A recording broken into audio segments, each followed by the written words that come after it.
We're live. Hi, everybody.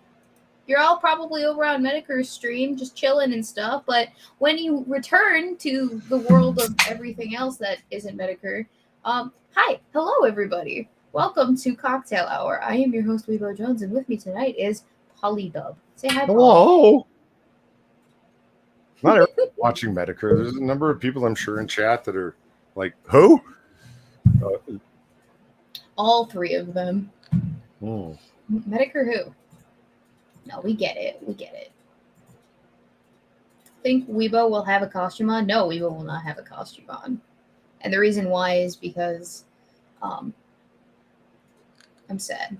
No, actually, I've had too much to do these past several days to be able to bask in childish things like costuming. Otherwise, I absolutely would, because Hey. I absolutely would. I'm not saying it as a dig. It's very much something that I enjoy doing because it is something like direct from my childhood, but I don't have like the time to. Like right before now, I was doing laundry and talking to some friends that I haven't talked to in forever since college. And then before that, I was making dinner. Before that, I was going to the grocery store. Before that, I was talking with another friend that I haven't seen since college, and then since graduating, actually. And then before that, I was at the gym, and then before that, I was at another gym, and then before that, it just there's so much. I'm sensing the pattern. It's yeah. So I didn't even have time to like breathe. So I'm sorry, but yes, happy Halloween, everybody.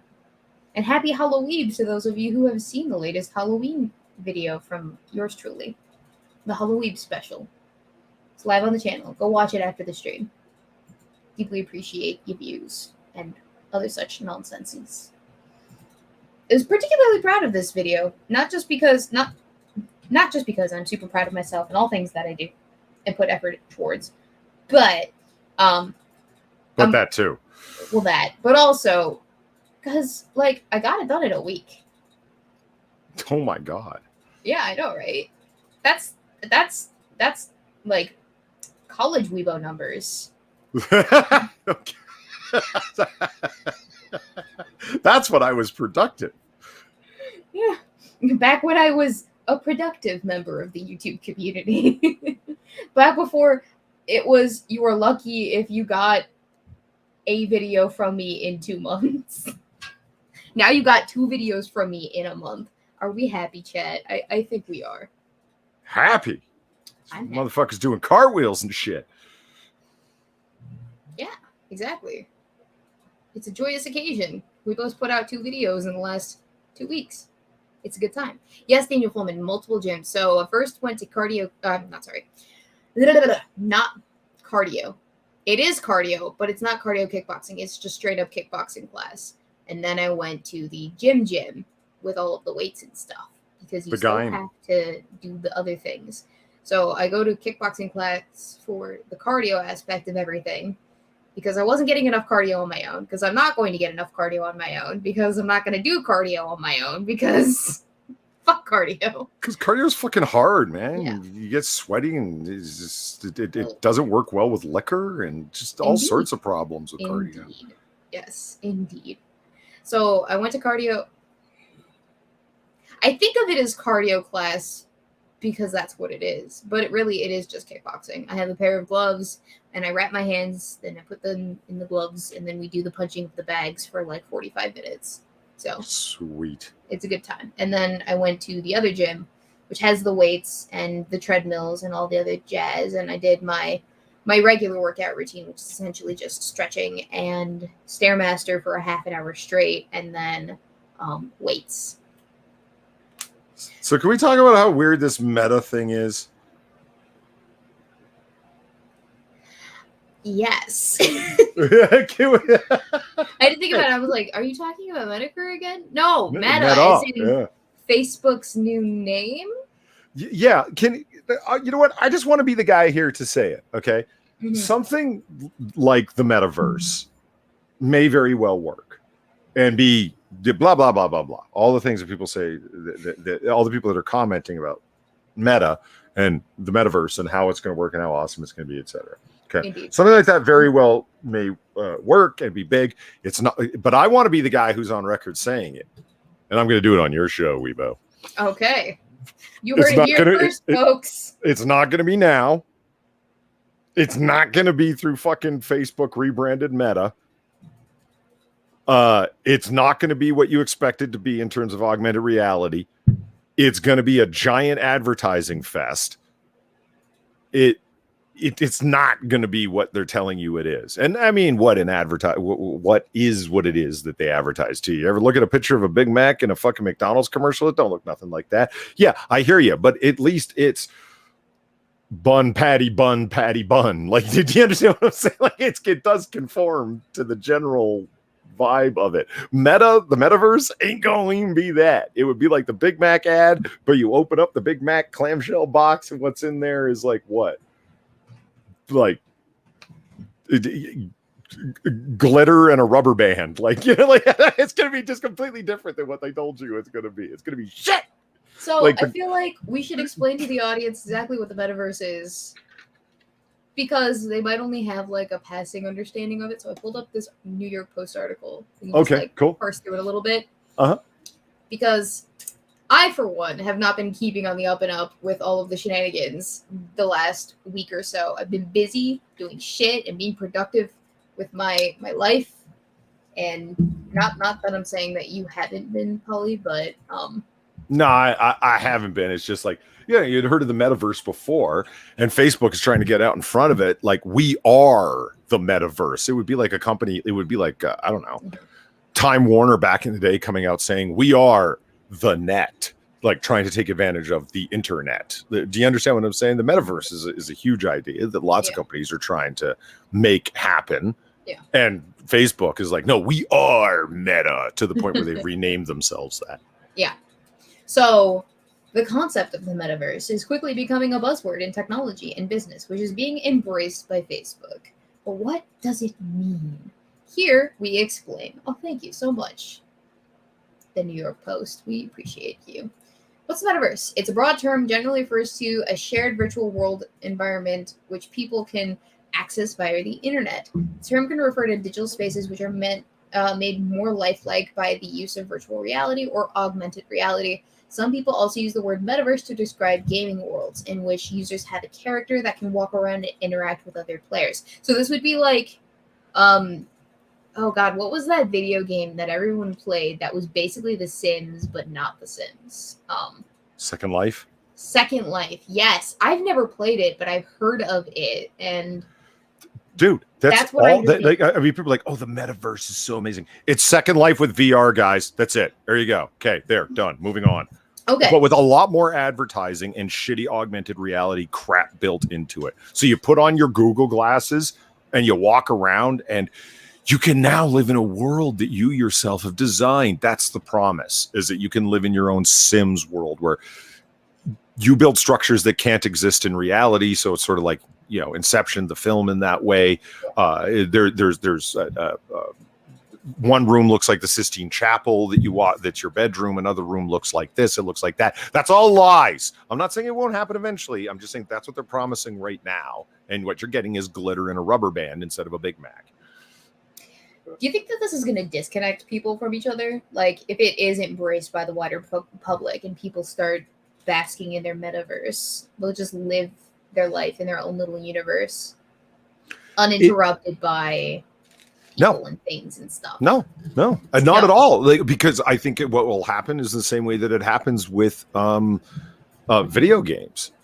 Like, no matter how complex or sophisticated or immersive the video game experience is. Like, you want to play VR for a while. Okay, you're playing Age of Conan. You're doing that, and there's a lot going on inside that world. You're playing The Sims. You're playing not Roblox. Minecraft. Yeah, Pixel Quest. Yeah. You build this world and you hang out there for a while, but you get bored of it and you turn your fucking computer off and you walk the fuck away. That's what's going to happen with the metaverse. Is like, do you think people will lose themselves in it in the way that people lose themselves in an 8-hour gaming marathon? Sure. Yeah, but permanently, like, or like to the detriment of their lives? No more than gaming has caused. Well, they keep coming out with new things, though, right? In gaming as well. And the diehard people who are always living for the game will immerse themselves in the thing. So in the same way that the metaverse, the more that they release into the metaverse, the more people will be ingratiated into the metaverse and as a result disconnect from reality. No, I'm not saying everyone, but I'm saying there will be a number of people that just kind of find themselves trapped, for lack of a better term, because this world that they created is so much better than their real life by comparison. Now, Brad Young brings up surrogates, which is an interesting comparison. It's almost like a reverse surrogates, the metaverse. Instead of going into a world, as yourself going into a fake world, your fake self going into the real world in surrogates. Surrogates is a really underrated movie. I've never seen it, so. Really? Strongly recommended. Like, if only conceptually. Mm-hmm. Like, am I saying it's the greatest, like, thrill ride story that it's going to, like, change your life and blah, blah? No. But the story itself and the idea of surrogacy is fascinating. You can get in short, you can plug yourself into an android.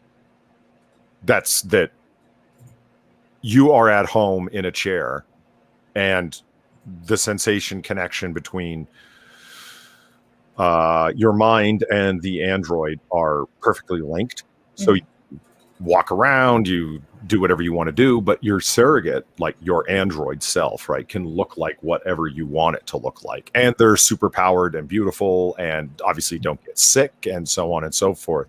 So you see this fascinating thing happen throughout the movie where everybody walking around looks prim, proper, and beautiful. Not prim, proper, but like not disheveled, never unshaven. Their hair is perfect, of course, because they're an android. They're a surrogate. And then you flashes to them at home laying in their chair, and they're a extremely disheveled version of themselves. If they are themselves at all, because lots of people are, you know, a big fat 300-pound guy walking around as a beautiful 20-year-old woman.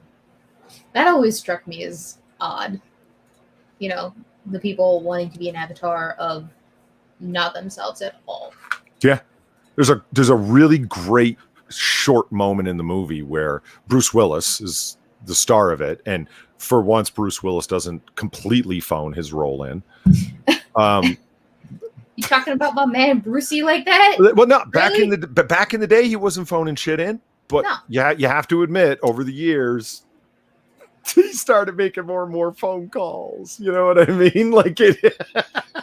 I mean, if he has that luxury, people keep signing him on to work in projects, then wouldn't you? No, I hear the temptation is there. I hear you. But there's this great moment where his surrogate gets destroyed, so he's got to go out into the real world as himself, and he's scared to death. And he's a cop, a detective, and his partner asks him a great question. She says, "My God, they didn't give you anything for the anxiety?"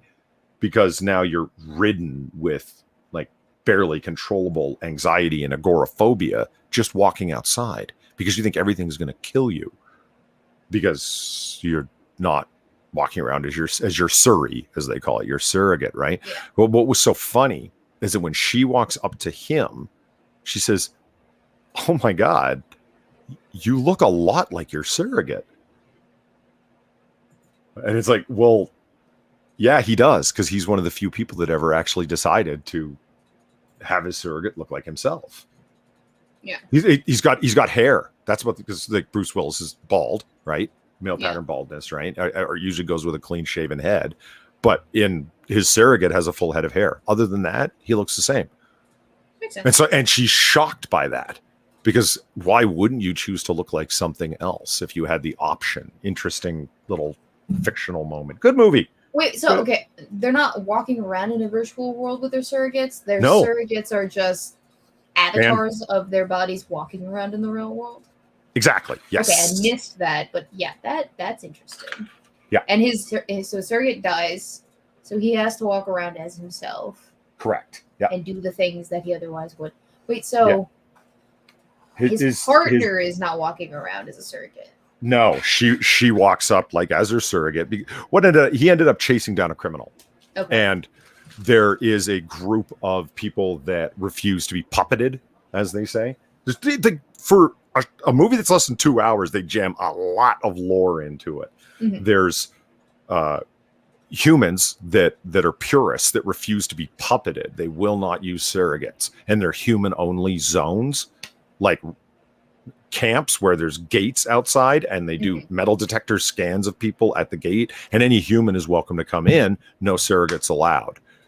And Bruce Willis, as his surrogate, is chasing a criminal who runs into one of the human only zones, and Bruce Willis as a surrogate chases him in there, and all the surrogates, all the humans immediately attack him and shoot him up and destroy him, because that's what happens. And so how do they know? Because he's like jumping and doing things that only a super android would be able to do. He gets what actually happens is they're chasing him in a helicopter, and the helicopter crashes into the human only zone. And he gets out of the helicopter, and one of his arms is torn off, and there's like hydraulic fluid squirting out of it. So it's, you know what I mean? Gotcha. I kind of want to watch this movie now. You sold me on it, so I'm adding it to the list of Polydub movies. Yeah, we'll get that finished sometime when we're like finished our careers, retired, and have the time to watch movies, because Weebo is impossible to schedule things with. I'm just saying, I'm not impossible to schedule things with.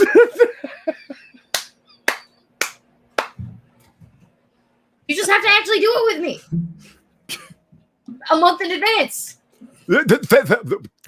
That was a rare moment of honesty from our own Miss Jones. Thank you. No, I'm not even kidding. A month in advance. Like, my mom's currently trying to plan her birthday party, and she's like, and it's in a month, because she was born December 3rd, right? So right. She's asking me, "Are you available December 3rd?" And I'm like, "No, it's fucking Wednesday. I'm not." So I think it's a Wednesday. I'm pretty sure it's a Wednesday, December 3rd. It is it's a Friday. She wanted to have her birthday on that day, and I told her no, because I'm going to go visit my brother up in where he goes to college. And then she goes, "Oh, well, what about the 19th?" And I'm like, I don't want to celebrate your birthday with you anyway. Sorry, because my mom and we have a struggling relationship. But anyway. Because things and stuff, yes. Because things and stuff and such. But she's like, "Well, how about the 19th? Is that going to work?" And I'm like, "I'll get back to you. But oh my gosh, oh no, I have something for the 19th. I actually do. It's called cocktail hour. I can't be at her birthday party." See, Chad, I was talking. How special you are. Oh yeah, I'll tell you something, Chad. I was talking to Weebs here just last night. It was last night, wasn't it? Mm-hmm. No, it was the night before. 2 nights ago. Wait. 2 nights ago. Wait. When yes, it was. It was 2 nights ago on Friday, because I did all my editing yesterday. Yes. But you got off Discord with me that conversation to go edit. Yeah, I got off that conversation, and then I went and I sat down at my computer, and I'm like, I am so fucking tired. Fair enough. I can't concentrate. So I went to bed immediately, woke up, and edited for the next 8 hours. Gotcha. Okay, now, so 2 nights ago, I'm talking to Weebo, where we were talking about this little short, strictly for fun collab series that we're going to do. Short form, very short form.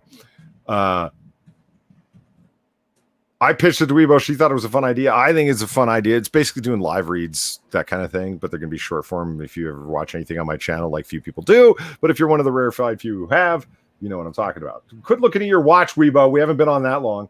That's not what I was doing. So I broke the watch, actually. My heart rate monitor for my Fitbit isn't working anymore. I'm kidding. I'm like trying to see if it maybe spontaneously decided to work again. No, I cracked the heart rate monitor thing. Like, it's cracked on both sides. No, it was a Joe Biden reference to when he was at the arrival of the fallen soldiers, and he kept looking at his fucking watch as their caskets are being taken off the plane. No, Joe. Yeah, it was rough. And I'm going to do it again. If that had been Donald Trump, that's all they would have talked about for fucking like a month straight, about the intensity of his disrespect and his failure as a leader, because he's the one who ordered this evacuation or exit from Afghanistan against the advice of his own intelligence community advisors. And this is another reason we should enact the 25th Amendment and get rid of him as president because he's a tyrant and insane. And, Joe does it. And it's like, no, you're misunderstanding. Okay, sure, things went wrong, but, the fog of war, it's uncontrollable. And then, Joe's looking at his watch as over a dozen Americans are being brought off of a fucking plane that have been murdered by a bunch of jihadi psycho fucking pass because you made a fucking pact deal with a bunch of fucking terrorists who were to provide security. And look what ended up happening. The inevitable, obvious fucking result. And did they talk about that endlessly? No. No, of course not. Why would they? Absolutely not.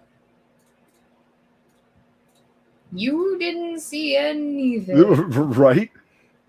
There are no. What is it called? Oh, shit. There is no war in Ba Sing Se. I thought you were going for a Jedi mind trick. What are you talking about? There's no war. Have you not seen Avatar: The Last Airbender? No, I never have. No. It was one of the greatest kids TV shows on the air back in the day. Like not just because it was like a good kids TV show, but it was like a good animated TV show for all ages. Like, yes, they never said the actual word killing, but they got around that very well, and it grappled with some very matured concepts, like war and the detriments of that, and right versus wrong. And yes, even though we're not the obvious Nazi bad guy types, we're also not the best. So that quote specifically, there is no war in Ba Sing Se. Essentially, Ba Sing Se is this big Earth Kingdom city that is a safe haven for all Fire Nation war refugees, and all of these refugees are in Ba Sing Se, and they're living there, and the war outside of the city walls is essentially non-existent. It's kind of like I guess communist China in a sense, and there's a bunch of like mind erasure kind of nonsense going on, and anyone who speaks out against the idea that there is no war and tries to mangle the peace, they get arrested and they get brainwashed, and then they got returned to the general populace like it never happened. Can we talk about a movie we talked about a movie that I liked. Yes. And then you talked about or a TV series rather, that you liked, that you thought was like pretty good, that has some interesting concepts to it. Mm-hmm. Interesting concepts, well executed. Interesting concepts, well executed again with Airbender. Okay. Let's talk about interesting concepts poorly executed. This is strictly my opinion, and I'm sure there's going to be a bunch of people that say, fuck you, Polly, you know what you're talking about. I watched this afternoon 45 minutes of hold on, I don't remember what it's called. The Department of Pre-Crime with fucking Tom Cruise. Minority Report? Minority Report. That movie sucks. That one's the one where they have little balls. Yeah. Right? And the psychics that can tell the future of murders. Yeah. The precogs. Yeah. The precogs, because they're based on a story by Philip K. Dick. Well, yeah, I know. Aren't half of all movies. But the point is, I just, what I think, that movie bugs me because it's Steven Spielberg, so it does have some nice cinematography in it, obviously, because, the man is no slouch. There's no denying that. The man is a master filmmaker. But with that said, the movie itself, I found, just watching it, I'm like, it's like they tried to create a world that seemed very lived in. Like there's a lot of lore going on here. We've established a Department of Pre-Crime. This is all old news. And now you are along for the ride finding out about it through Colin Farrell's character, because they're about to make it national, not just happening in Washington, D.C., but throughout the country. Mm-hmm. Yeah. They're about to pass the National Pre-Crime Act or what have you. And he's there from the Justice Department to look into it. And so you find out, you're along for the ride with him to find out what's going on with all the background lores they explain to him, they're explaining to the audience. The world does not seem lived in. It just doesn't. Like, they've got this a different set of drugs. They've got different media tech in terms of 3D projection, the way that they imprison criminals and stuff. And like, I'm sitting here watching now. I was a huge Blade Runner fan. I am one of those guys. I'm a massive Blade Runner fan. That is a lived-in world where the whole place seems extant. It exists, and you're just getting a slice of life from that world. And that's not very easy to do. And that's like what they tried to do in Minority Report, and it fails. It's over-polished. Everything is too bright. Everything is too shiny and slick. And I don't mean like the look of surfaces or shiny chrome. I mean the film itself. It doesn't seem like a place anybody actually lives. And is there a point in the movie where Tom Cruise isn't striding alpha male with direct, intentful masculine purpose? You're not wrong. I'm looking at the actual, like, even in this picture here. Hang on. Even in this picture. Yeah. He just looks like, Tom Cruise. Yeah. Yeah, well, the eye transplants thing, that got a little sick. That was one of the darker moments, but it's just like I remember what's his name saying, we consulted futurists. Is there any lamer profession in the world than a futurist? I don't predict the future. What I do is study trends and guess what's coming next. What? Is that not a statistician? Well, I don't know. Is that not a sci-fi writer? No, that's literally what statisticians do. They see trends. They're like, oh, I predict what's coming based on these statistical trends of what has transpired already.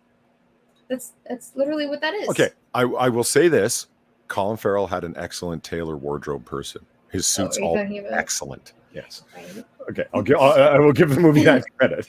We like the pinstripey. And he ends up like, okay, so once it's established what's going on with the Department of Pre-Crime and the precogs, right? The second half of the movie is him dragging around the one precog, Agatha, like just dragging her. Come on, we gotta go. We gotta move. We gotta get going. We gotta move. We gotta get going. And they're chasing her and he's dragging her along. And it's like, this is fucking obnoxious. It's like Ultraviolet. In just a sense, it's a weird world where the main character is hyper competent, but they're dragging this incompetent, in the case of Ultraviolet, a kid. In the case of Minority Report, some barely human precog who can see the future. And it's like, stop here for a second because I can see the future. Oh, someone's going to hold up a newspaper that'll allow you to. And it's like, what is this? The Matrix, where Morpheus is like outside giving Neo directions on how to escape the agents. I really like his hair. I don't know why. It's pushed straight back and it's got the gray thing, and you've got a thing for older dude. Yeah. What do you mean you don't know why? I know why. Why? We had a whole conversation about this, it's a funny thing. So I'm talking to a lady friend the other day, right? And she's like, "Oh my god!" Like, we're doing a video chat, right? She goes, "My hair is so long." She goes, "Actually, I got an appointment to get it cut on Tuesday." And I went, "No." And because they don't cut your hair, right? And she said, "What is?" She goes, "What is it with guys and long hair? Why do guys like long hair on women?" And it's like, I don't know. Why do women like I'm going to call it Reed Richards, because like the gray, the distinguished gray in the patches hair. Like over years, starting at the temples, going back. Why do women? Well, not every single woman, but why do women like that so much? And it's like, I don't know. You can't put your finger on it. Just lean into it, gentlemen. Well, I think I know. I could probably tell you. Shoot. So because Why do There birds comes a- suddenly appear? Fuck you, old man. I love that song. No, it was just a Every funny line. It time. was good. No, that's from a song. No, I get that, but his Okay. reference to it at that point was funny. What? Yes. Okay. All right. Fair. No. Okay. So I can explain it in a sense of like, okay. So girls, women my age, typically men our age, and I'm not gonna lie, a lot of women our age too are super immature. Super immature.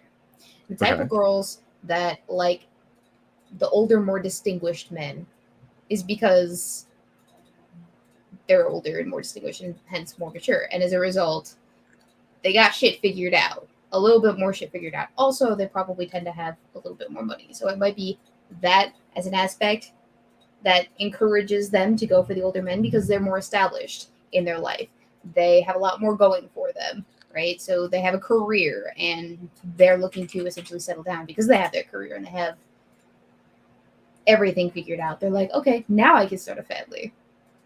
And so for whatever reason, that is more attractive because there's a biological imperative to be taken care of, essentially, because they are the breadwinner, essentially.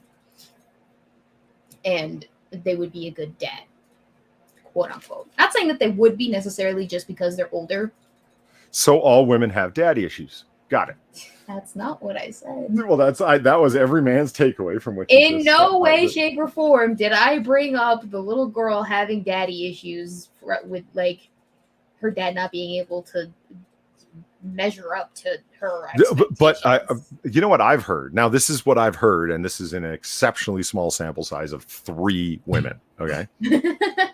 So, full disclosure. Okay. Women have daddy issues whether they had a problem with their dad or not. If dad wasn't there, then they're looking to supplant him. If dad was there, then they're looking for someone that is either the opposite of him or related to it, but he is always the referent object. Dad. No, I have mommy issues. I don't have daddy issues. Can't confirm. Like I said, small sample group. So yeah, no. I'm looking to be the exact opposite of my mother. So you want your boyfriend to be like a mom. That's my takeaway from what you just said. No, I don't want him to be like my mother. What? No, to be a my mom. or a mom. Okay. To be a mom. Well, no. Okay, so when I say I want to be the opposite of my mother, I mean that in the sense of like, I don't want to shunt the bulk of my parenting responsibilities onto my children, specifically my eldest daughter, when that time comes. I don't want to shunt the bulk of my parenting responsibilities onto my ex-husband. I don't want to leech a substantial amount of child support off of my ex-husband every month, even when I'm not picking up my children and seeing them be agreed upon for the agreed upon time per court mandates. Like, you get where I'm coming from here. I have mommy issues. Whoa, that got okay. I can't explain enough how little dad issues I have. They're mostly mommy issues. This is why I hate women. This is why. Okay, so Drunkle's been going through Seinfeld, and so it keeps coming up on the AAA stream, right? Yeah. And there are a bunch of like little moments because like Seinfeld is supposed to be like about neurotic people and the cynical things of life and so forth, right? It's not a happy. I've never seen an episode, so I have no idea. No, it's fine. It doesn't matter. It's just not a happy-go-lucky. It's just not a happy-go-lucky show. It's more aimed at like laughing at the cynicism of things and the people's foibles rather than their virtues, that kind of thing. Okay. That's where the comedy comes from. There's the mistakes that neurotic and self-interested people make and the hijinks that ensue, that kind of stuff. Anyway, there's this one point where you got this group of friends, Elaine, Jerry, George, and Kramer, right? And as a shtick throughout the show that they never explained, they just did it as a thing. George and Kramer or Jerry and George will be talking, and Elaine will just be standing there in Jerry's apartment listening in. And they'll ask Elaine something, and she'll say, well, Elaine, do you think that blah, blah, blah? And she goes, who do you think I am? Some popular girl from high school that, her entire life was about her cheerleading skirt and her pom-poms that goes on to a middle management job because of her attractiveness. And then Jerry's like, who are you talking about? Just somebody I know. But she's like always and keeps referencing extremely specific things. You know what I mean? And it's like, Okay, it's like, what do you think of this person? Are you going to date that guy that you just met, Elaine? Because who am I? Who do you think I am? Some girl that like acts all mousy and talks all quiet, but turns out to be the biggest slut in high school and sleeps with a guy that you've had a crush on for 2 years? And she's like, who are you describing? She's just someone I know. Oh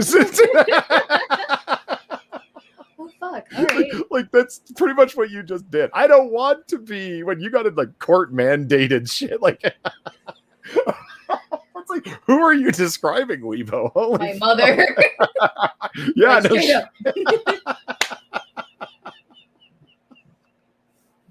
When you get that specific. Oh, I could go into some graphic details about my youth, and they would not be a fun time. So, let's. Okay, quick question. Steer away from my mommy issues. Yes. Children come to the door. Yes. Trick or treat, ding dong, knock, knock, knock. You open the door and you go, okay, here's some COVID lace candy for you. Here's some COVID covered candy for you. And here's some COVID candy covered for you.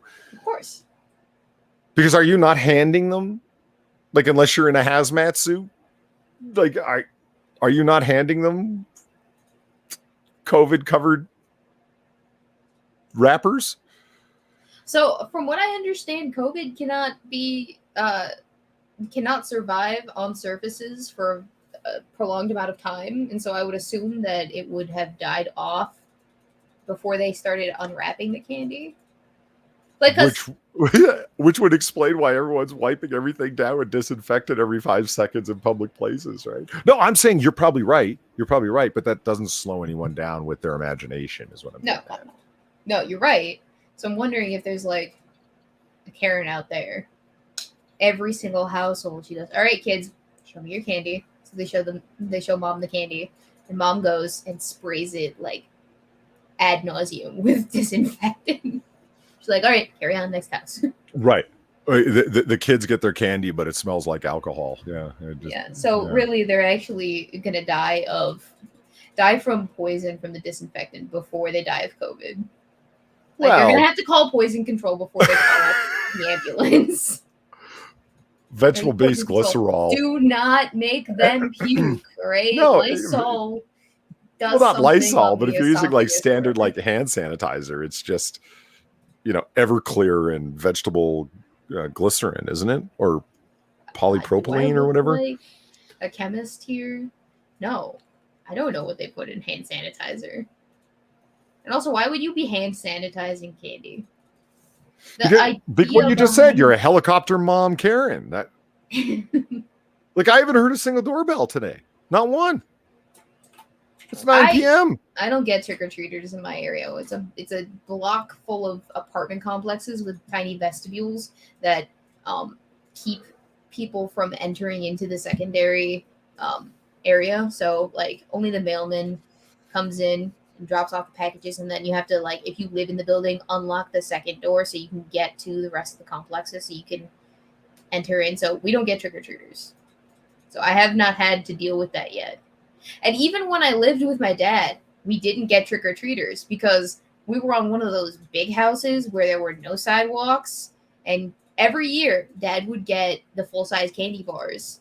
And every year, he'd get 3 trick-or-treaters all night. But those lucky 3 trick-or-treaters, they would get their full-size candy bars. And then my dad would proceed to eat the rest of the candy bars throughout the next couple of months until Christmas. So yeah, I've never had to deal with trick-or-treaters as a person giving out candy. I've always been the trick-or-treater, but I haven't done it in like 2 years.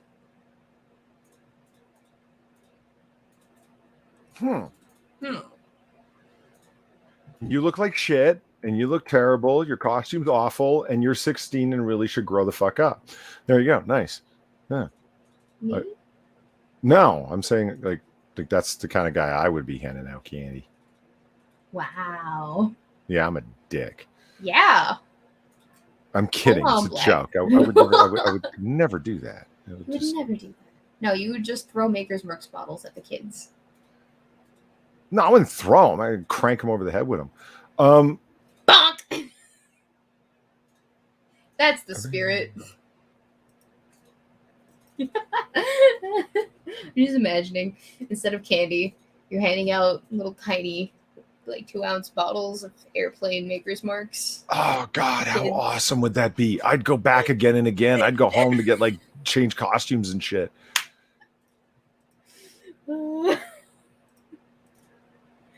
Oh, Daniel Pullman asks, what happened to the guy that parked illegally in your parking lot, Weebo? He parked across the way illegally. So now he's no longer my issue. Yay. Hey, look at this, Weebo. What am I looking at? Well, hold on. I haven't. Yeah, I should probably get it all set up. Yeah, you should, Polly. How dare you? In the meantime, I'm going to read super chats. Sure. Yeah, of course. Thank you to the next 6 minutes for his donation. Much thanks again for letting me use your video for my custom radio station. I just got done editing the segment with Irving Twin, Gamer Valine, and Jack Gunskeet, and Terry Diamantis. It was a lot of fun, and thank you for being part of the project. Sub to Weebo. Yeah, guys, go check out the next 6 minutes on the YouTube sphere. He is an old dear friend, and he and I go way back. And he is coming out with, I'm not entirely sure if it's a radio video or if it's just mock radio streaming that he's doing, but he's coming out with something interesting. And it was a collaborative effort wherein he took a segment from one of my videos and kind of did some sounding to it in addition to what I was saying, just like responding to it. Like we're having a conversation. It's pretty cool. He sent it to me, so go check it out. And then Serpent21 donated to say, speaking of people playing with things, Weebo, have you and our boyfriendo played that game yet? I know you played with that bubble wrap. Yes, I did play with the bubble wrap. No, we did not play with the game. We've just been so busy. It's on my list of things to do. I know, but it keeps getting shoved down by other things, unfortunately. I have a few. It's actually not just on my list of things to do, but it's on my list of date night things to do. So it's up there with a Bob Ross date night and nice. It's gonna sound dirty, but it's not. Trust me. The roleplay D&D date night, where essentially we get we make up like roles, and we go on a blind date as our roles with each other. We haven't done it yet, but I'm super intrigued with the concept of pretending to be other people and going on a date with each other. I think it'd be cool. But yeah, it's on my list of things to do. Trust. That and Mario Party. Just the two of us. It might end in disaster. I don't know. We're super competitive with each other. We can't play Monopoly at all. Oh, God, you're one of those people? What people competitive about Monopoly? Yeah, you landed on Park Place, motherfucker. Pay me. Like not like that. Not like that. I'm competitive in the sense of like if we don't have a 20-minute conversation before we start the game about which house rules we're playing with, then we play with the normal rules, and any deviation from that is unacceptable. And I will get super pissy about deviating from the agreed upon rules or the actual rules. Like, we need to establish ground rules before the thing. Otherwise, I feel like I'm getting cheated. Which happened last time. You're not listening to me. Thank you very much. Speaking of the next 6 minutes, who is a awesome dude. Great Noir Bar the other night. By the time y'all started, I was already in bed, half asleep. The part I was awake for was awesome, though. Y'all need to sub to Polly if you haven't. Happy Halloween to you and Weebo. Best of the year. High fives, man. Well, thank you very much. You know what? People were saying that the other day. It's like, that was a great noir bar. And it's like, it was? After it was over, like when we pressed end, stop streaming, right? I was to far. I was like, wow, that went nowhere fast. And she's like, yeah, I know. I felt like I was like a kid spinning my tires in like a muddy rut. Like we were just... all I mean by that is it was a Discord conversation. Like, yeah, they're all supposed to be chill streams, Noir Bar, right? So it's supposed to be laid back. There's not supposed to be content in order, much like this is a chill stream. You know what I mean? But that particularly so. And it was like, we spent like half an hour on a thing I had come across where it's 16 signs that somebody is evil. Like a psychopathic evil personality. Oh. And I was attempting to prove that Far and her tiny little black heart was in fact an evil person. And so we started like, I'm like, okay, no, I like on the fly, we just riffed off. It's like, okay, we'll keep score. You make your arguments for me how I'm evil, and I'll make my arguments for you how you're evil, and we'll see who in the end is the more evil between us. And we spent like fucking half an hour on that argument. You did this thing to me this one time. Don't you remember when you? And then it gets to stuff where you goddamn well know you just can't deny it. Where it's like, you know, self-obsessed people, they often have a problem with punctuality. And I was like, oh no. Hey, it's Polly. They're like, my time is of the essence. Yours is meaningless to me. We will not keep your schedule. We will keep my schedule. But I don't know. I enjoy hangout streams. Yeah. I really do. Like mine, other people's. That's was the impetus for Noir Bar, was watching certain streamers that I really dug. That Umbrella Guy, the Ethan Van Sciver, when they would do late night streams that were one-offs, and they would just call them chill streams. And meaning they had no particular content, no particular format, and they were hangout streams, and random people would come on and they would just talk or whatever. And I'm like, what if I did this as like a, you know, I love the noir thing, right? What if I just did a bar or like a cabaret from the era? And this is where people come in and hang out. And I'm like, wait a minute, Noir Bar, what an obvious name for it, etc. And that's what the point of it is. It can seem bad, but if other people enjoy it, it just meant that they were pleased to be listening to the bands, if you understand what I'm saying. And so, yeah, fuck, it was fun.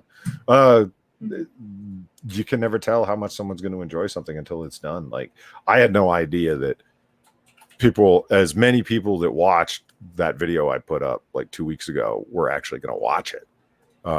6 hours of a screen so dark red, you'd think it's black. I'm sorry, it still gets me. Do you know what the average watch time is on that video, Weebo? I think you said something like 45 minutes. 49. That's bonkers. I love people. Because like that's a mean, and you have been to college, you know how means work, right? So some people watch it for a minute, but to get to 49 minutes is the average. That means some people watch it for hours, you know?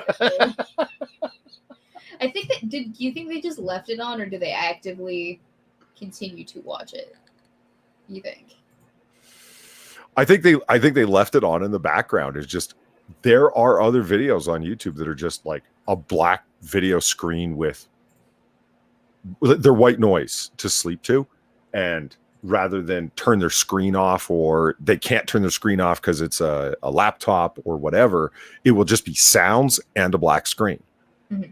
And really soft. Some people just don't like turning their computers off because they have trouble falling asleep. As somebody who's an insomniac, I have a great amount of sympathy for ambient channels and stuff like that, white noise channels, all that shit. I love fireplace channels. I'm a big fan of. Indeed. So yeah, that's where I got the idea from. And I'm like, you know what? I'm going to do it as an artistic venture. It's not a black screen. It's a dark red screen. It's so dark red, you'd think it's black. That was my spin. You know, blah, blah, blah.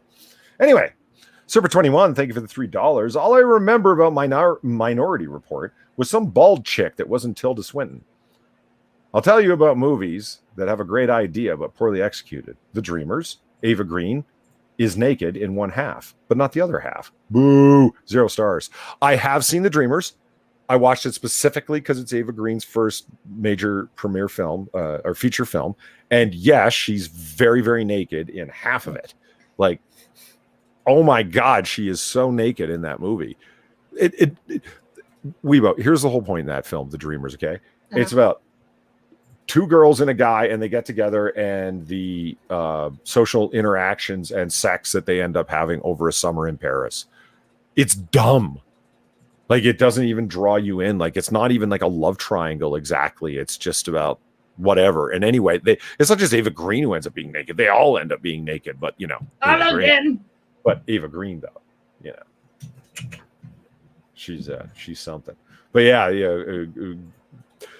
If I were to pitch a movie, like, the elevator pitch, you just get to talk to the producer, and the time it takes to go from the ground floor to the 10th floor, you only have that time, the elevator pitch. It's like, okay, here's the pitch for the movie. All right, you got till I get to the 10th floor.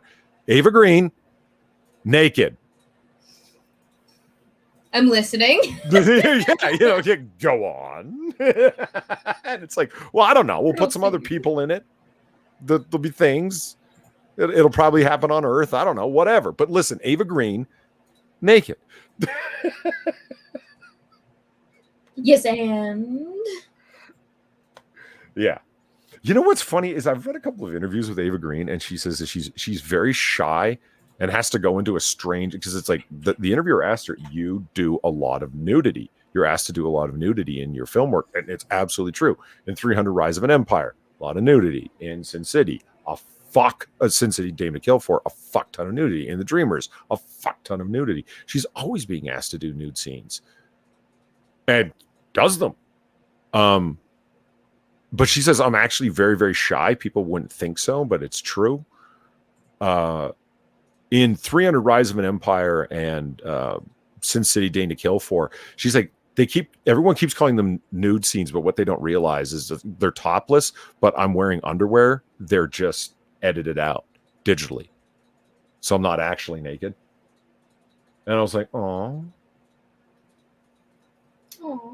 You know what the worst part about The Dreamers is with Ava Green naked? No. Bush. The fact that she has a bush? Yeah. Holly, you're one of those Puritans? I'm not saying it needs to be smooth as a veal cutlet, but some trimming wouldn't hurt. Mm-hmm.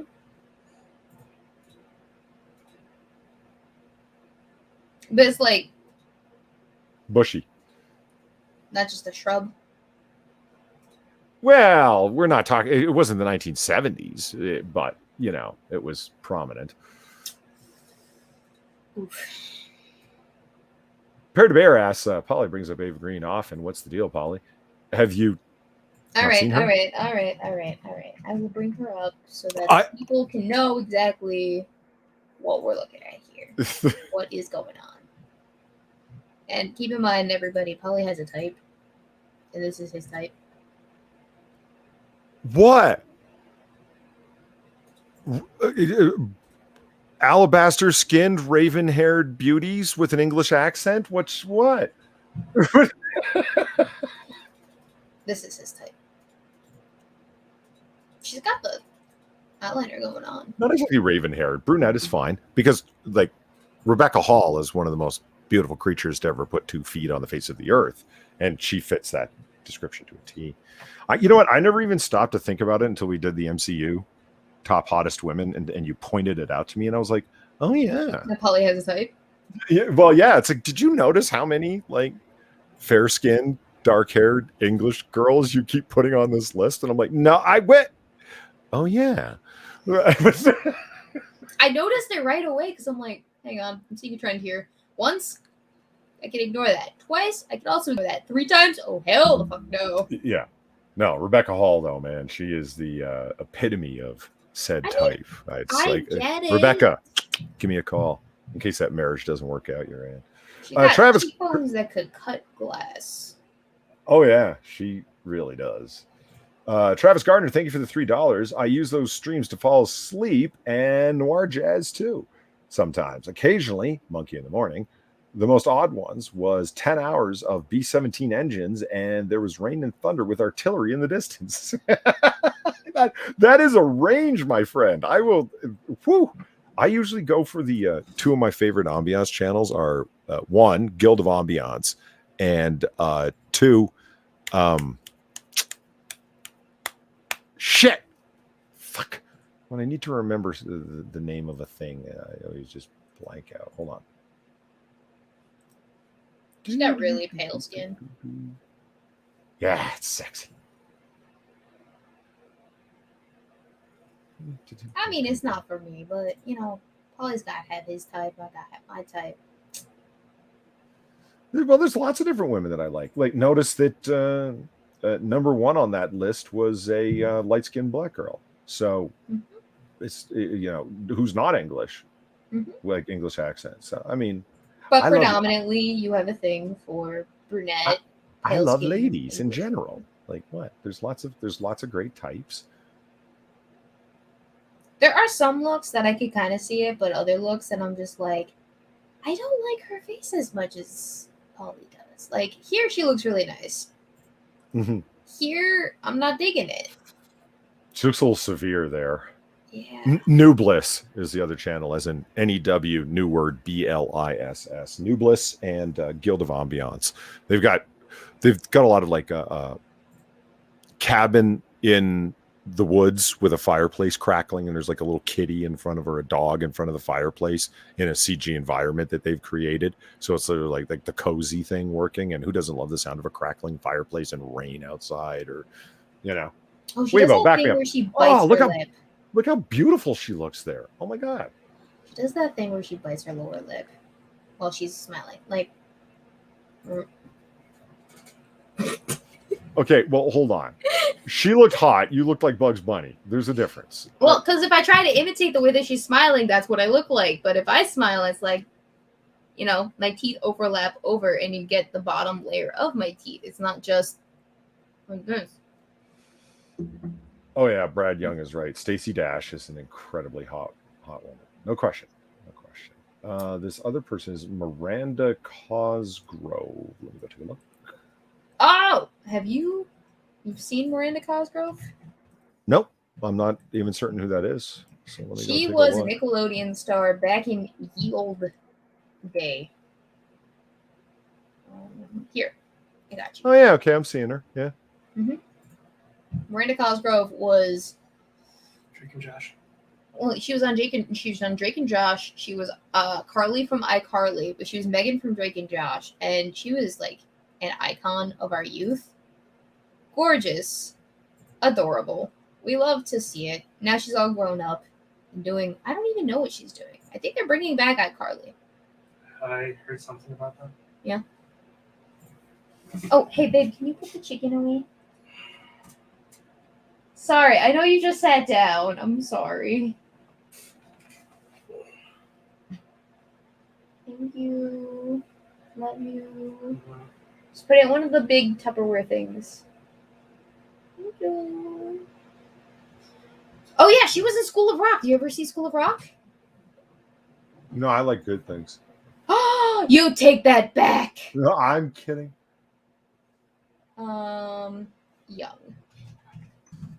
Young Miranda Cosgrove. She was this kid. She was adorable. Oh, look at the little baby hairs.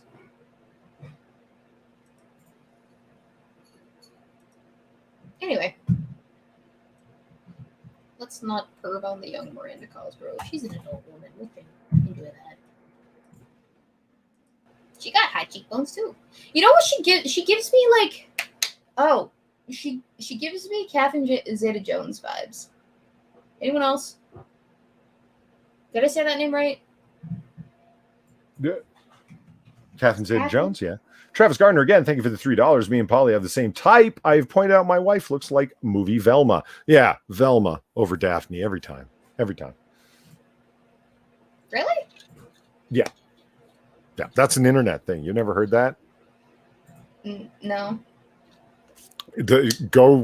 Okay. Stop sharing your screen and type in Rule 34 Velma. There is not a lot of Rule 34 Daphne, but people have gone to town with Velma. Well, now I need to compare. Oh. Like, from Scooby-Doo, I'm talking about, right?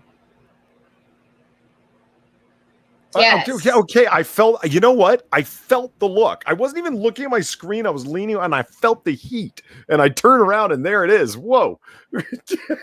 You're not wrong about there being a lack of that content when it comes to Daphne. Fuck. Yeah. But she was adorable. Okay, fine. Be that way, everybody. Okay, what was I going to do here? Oh, yeah. Because they can attain Velma, Daphne is already a model. I mean, I get it. If the goal is to,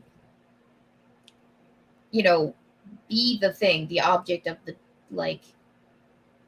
concept. But to objectify the concept and make it a sexual object, is that the goal? If the object of the art is to get off to the art and not to just represent yourself with the art, wouldn't you take the model and make the model that which you objectify sexually? I'm not an artist. I don't know what I'm talking about. I'm just here for the internet shenanigans, people. All right, that is all.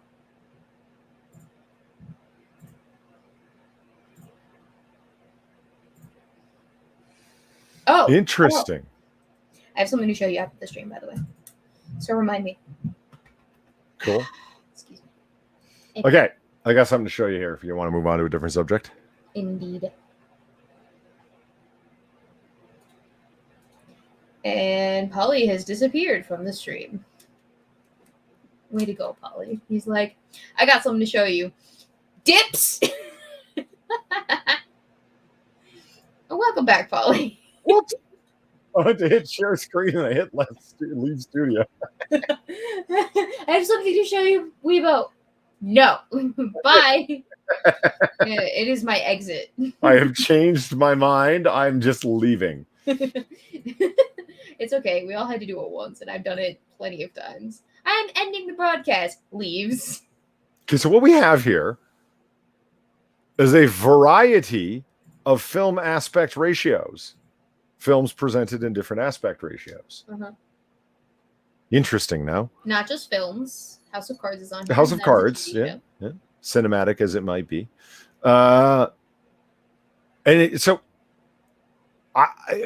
Certain things caught my eye. Like right away, this is obviously Ben-Hur, right?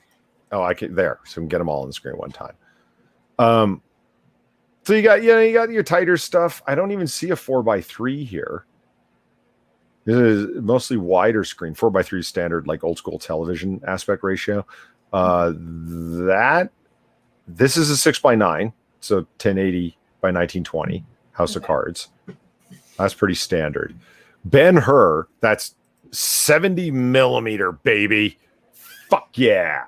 If you haven't seen like the Blu-ray transfer of Ben-Hur and it's like original 70 millimeter, it's so look how fucking wide that goddamn screen is, bro. And that's just to give you more of a vantage. Yep. Of the screen. Okay. Yeah. It's the big exciting climactic moment of the movie is the chariot race. Mm-hmm. Between Marsala and Ben-Hur and the other racers, right? They're able to fit 4 chariots. Each chariot has 4 horses each, right? They're able to fit 4 chariots on the screen at one time in full fucking view. That's one of the reasons they did it. And it's that chariot race in terms of its action, its excitement, and whatnot, totally holds up. Like the movie's from the fucking 50s, still a great film. Mm-hmm. It's just, you see how wide it is, and then I see this thing, and I'm like, oh my god, that is the widest thing I have ever fucking seen.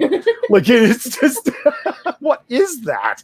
So I did a clip of it, as you can see here, mm-hmm. right, and took it over to Tin Eye to find out what the fuck movie that's from, and that brought me over here. Which is Taste of Cinema movie reviews, the 10 best movies that have unusual aspect ratios. Oh, I'm so glad that the Grand Budapest Hotel is in this movie. In this list, because have you seen it? Yeah, oh yeah. We'll get back to it. And Napoleon is, of course, in there. And Ben-Hur, look how cropped this image is. That ain't no 70 millimeter, bro. You should be able to see the entirety of what's going on over here. And over here, just gives you an idea of how much is cropped off when they cut a film. It's sad. Spartacus, of course, was with Kirk Douglas, was made very widescreen. But here's how the West was won. And let me just up it a little bit. And I'm like, what's going on with the screen? It's all curvature. Now I understand how they got the screen this ridiculously fucking wide.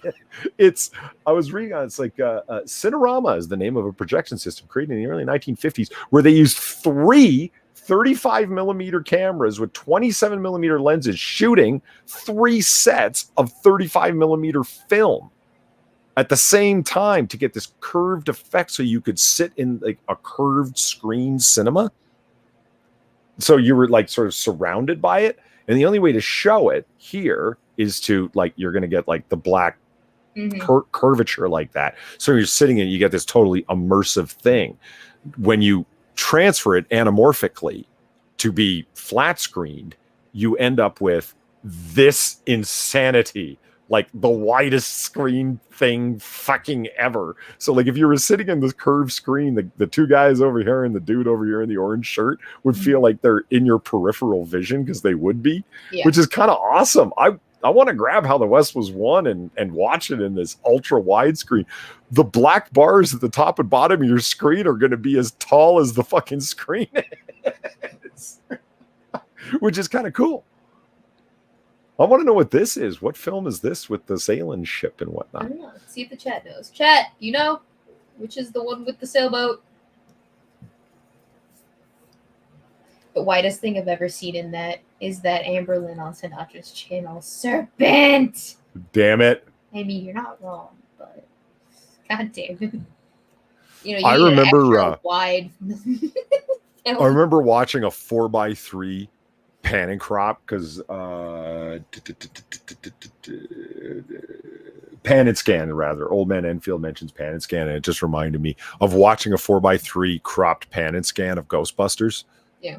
There's a scene when they go on their first Ghostbusting job to the hotel and they get Slimer. There's when they all get on the elevator together and they're standing there, and it's like, it's not like each one of us has an unlicensed nuclear accelerator on our back. And it's like, yeah, well, you might as well turn me on. And it makes that noise. And Egon and Ray back up to the one side of the elevator. But the problem is it was originally filmed in 16:9. So all three of them are standing side by side in the elevator. And so how are you going to pan and scan all three of them that reach to the edges of the screen? They had to compress it. So they all look like they're warped and skinified. It's so painfully obvious when it cuts to that scene that they've done that, because it's just a steady cam or a steady shot of all three of them on screen at the same time.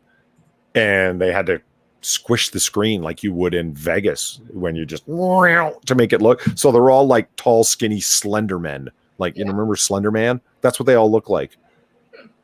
It's horrifying. Horrifying, Weebo. Indeed. Okay, anyway, I'm just use this button. I'm just interested. Oh, that's in cool. I like that. My aspect ratios and whatnot. What's that? Oh, Oh, I can put us in the corner. yeah, that is cool, actually. I didn't know that. I could do Yeah, people should use that more often when they're not, too lazy to use OBS. I'm working on something right now for us. All right, Polly? It's fine. It's the thing that I have to show you after the stream. Okay? All right? Okay? Mhm. Yeah? Yeah? Mhm. All right? Mhm. Cool.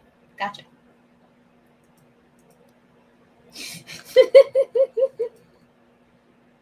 That's, I never gave it much thought, the aspect ratios and why you would do that or why you would adjust that and what they were for, the purpose of which, and such, until I did the YouTube thing. Yeah. And even then, it was kind of not a big deal for me until I had to edit TikToks into my video. That was horrendous. So I don't know if you know this, but TikToks, the frame rate on TikToks is not standard, and when you import them into your video editor, What's standard TikTok frame rate? I have no idea. But I mean, I just know what I did to fix the issue. But so when you import TikToks into your video editor, it will adjust everything to keep up the frame rate so that it doesn't look clunky and stupid. What it does with the audio, though, is it slows it down so that it can keep up with the frame rate. Okay, gotcha. So you got work to do to sync not just that, like it gets slowed down by about 50%, and so half the audio gets cut off. And so it sounds like the Michelin Man running. Gotcha. So what you have to do is you have to recompile everything with Handbrake, and then put it out there Ooh, in a gotcha. standard Yep. format so that you can then import it into the video editor. And I didn't know this. And so when I tried to first edit the TikToks, I was like, what the fuck is this? Is my Premiere broken? What's going on? No. It wasn't broken. I mean, it was kind of broken, but it wasn't broken. It was just the TikToks are fucked. This, well, a kind of a blurry image that I inflated. What a great graphic example. This is obviously Alien 3. Mm-hmm. There's Sigourney. When you do the 4x3, or was it 1.3 to 1? Like, I mean, like look how much you're losing from, like, CinemaScope is gorgeous, isn't it? Look at that. Like that's the composition the director intended, where she would be all the way on one side. And even 16:9 captures a lot more. At least it's close to what the director intended and the cinematographer intended. Mm-hmm. Yeah, you got to go full CinemaScope, baby. I'm a huge fan of widescreen because it just, I don't know. It gives you more of the context of the thing that you're watching. Yeah, absolutely. And people are like, I don't like the black bars at the top and the bottom. You're losing it. It's like, no, you're seeing more. You've actually got it backwards. It's no, this CinemaScope's where it's at, baby. I'm getting called out in the chat. Thanks to the bearded. It's been 2 minutes since we were touched hair. Oh wait, reset the clock. Never mind.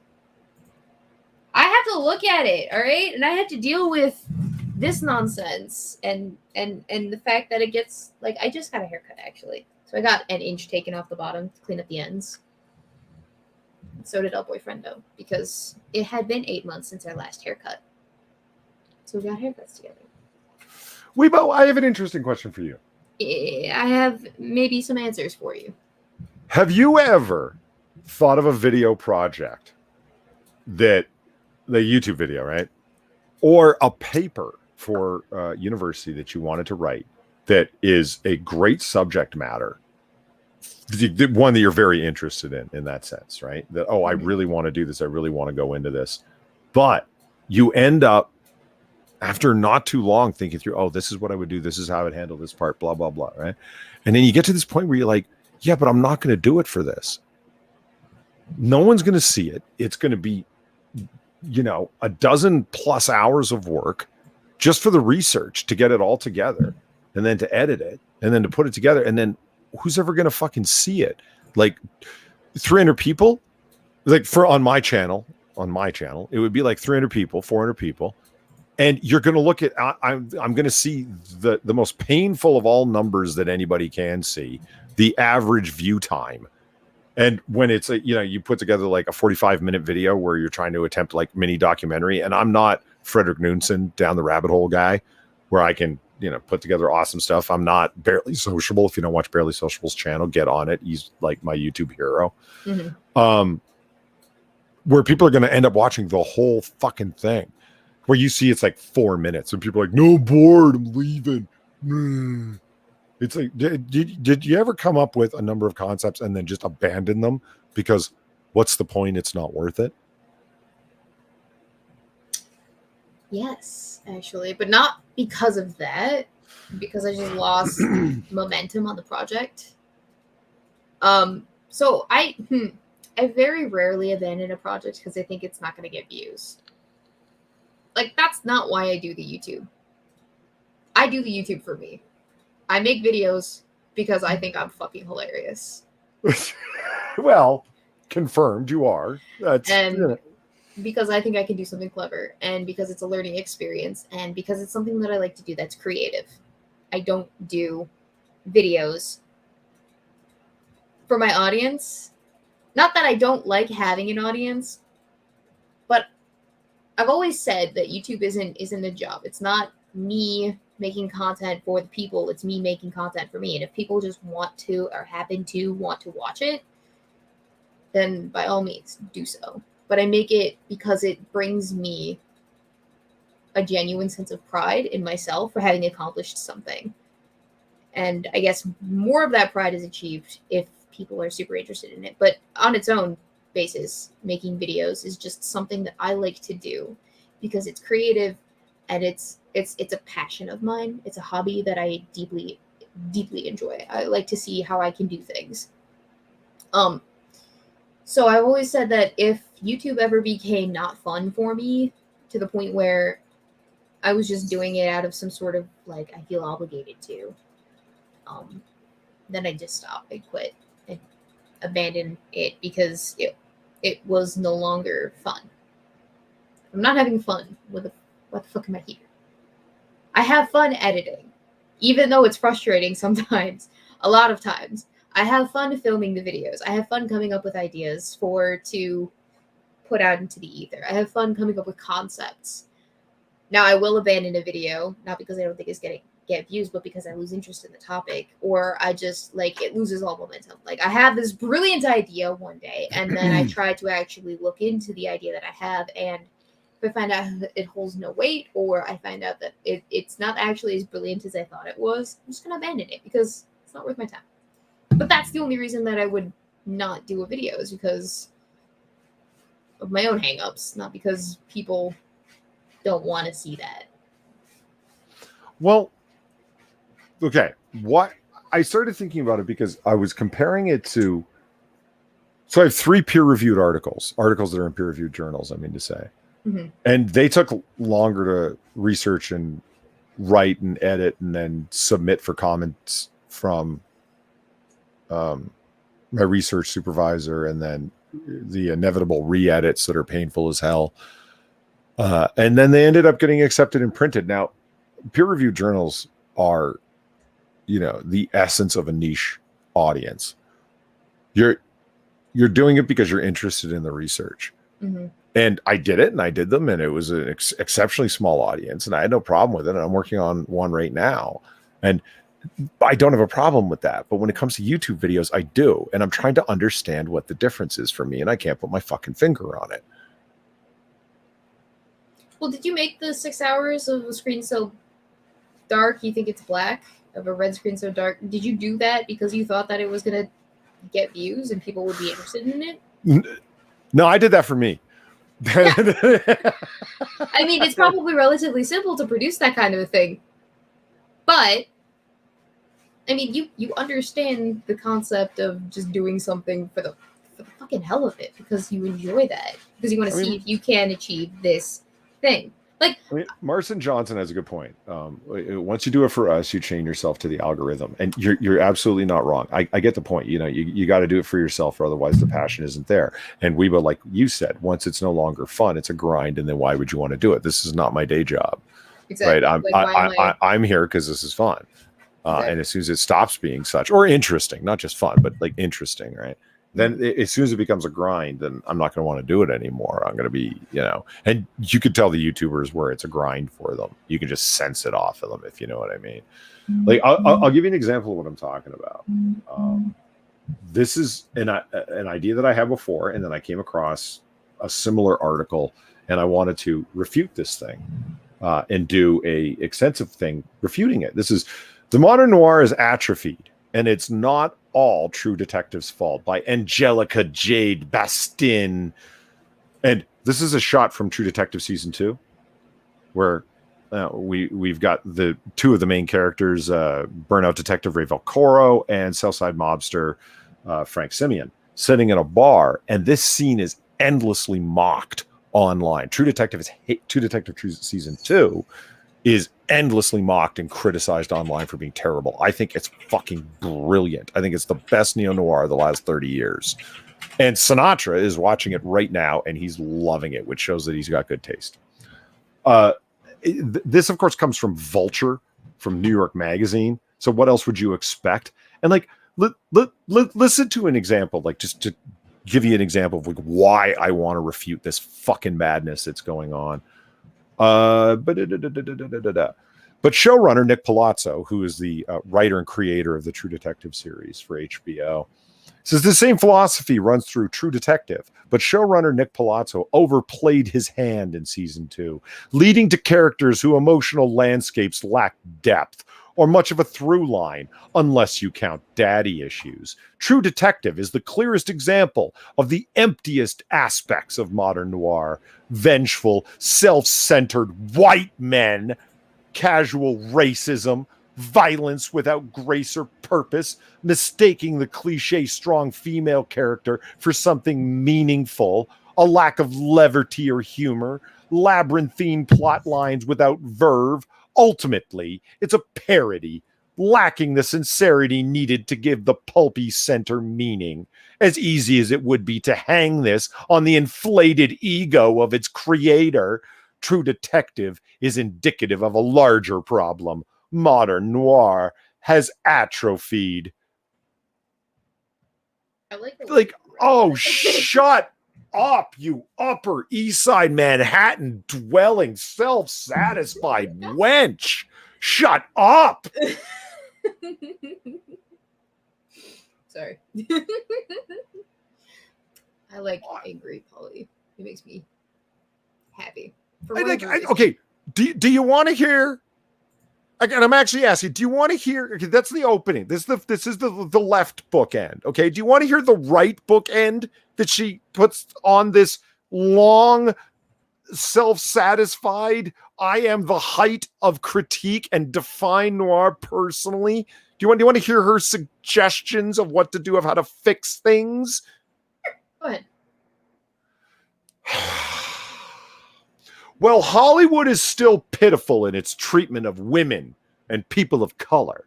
There has been some, in italicized, progress, and noir can progress, and still noir can progress too. This is the perfect time for a genre that sharpened its teeth on social unease. America is built on crime, and we're living in a time that is shockingly evident. Gender and sexuality are being upended and redefined. People of color are abused by the same police forces meant to protect them. Access to technology and the knowledge it provides has only made us more paranoid. We need more characters and settings and voices that represent what it means to be the other, rather than reflexive adoptions of the emptiest tropes of the genre. Instead of turning away from the shadows of modern America with noir, filmmakers and critics can take a deeper look.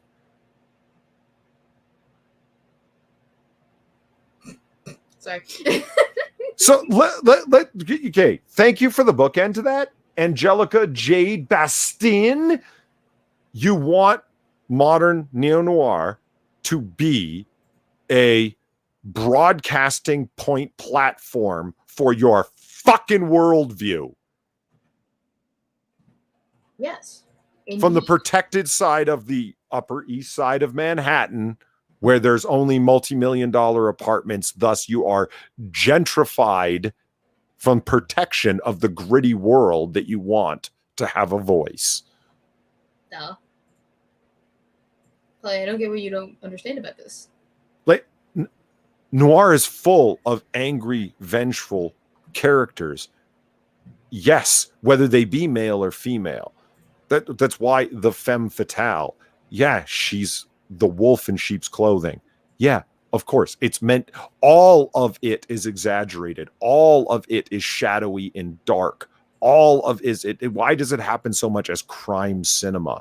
Because of the ways that people get themselves caught up in bad situations because of their poor choices. And then things just keep stacking and stacking because they never leave them, because of it's all very gritty. And yeah, it's full of casual racism and desire for vengeance and all of the dark flecks of the soul that make people do the odd bad things that they do at night when they think no one's watching or they're not going to get caught. That is noir. That's why it's filmed like a horror film, even though it's not a horror film. That's why all the use of shadows and black and white and whatnot. That's why everybody's corrupt. It's meant to be like that. That's not a trope. It's a stylistic choice. This Angelica Jade Bastien Consult a sociologist, consult a anthropologist, and they will tell you there's somewhere between it's argued, but there's somewhere between 9 and 15 or 16 different stories you can tell. That's it. Everything else is a variation on those themes. It would be like complaining that, oh, look, here's the boy, here's the girl, and they fall in love with each other, but they were never meant to be, and the world around them stops them. This is just another weak replay of the star-crossed lovers. Yeah, the star-crossed lovers. It's one of the few stories that you actually can tell. It's never a question, ever a question. I'm going to quote Nas, one of the greatest modern poets of our time, a rapist, if you will. He's a hip-hop artist. But yeah, no, but I love this line. No idea is original. There's nothing new under the sun. It's never what you do, it's how it's done. So the idea of, I recognize this style. I recognize this look. I don't give a fuck what you recognize. I don't care if you can tell your difference between your asshole and a hole in the ground. The point is it being done well? No, it's not new. Nothing's fucking new. Oh, well, we've already seen this before. I'm tired of that criticism from professional critics. Of course, everybody's seen everything before. Every story that you hear being told in cinema or on the stage or in a book was told around a fucking campfire before there were books or cinema. The question is it being done well? Oh, we need more voices to espouse my upper crusty progressive worldview. No, you need to shut up and fuck off. And get a little bit of fucking humility.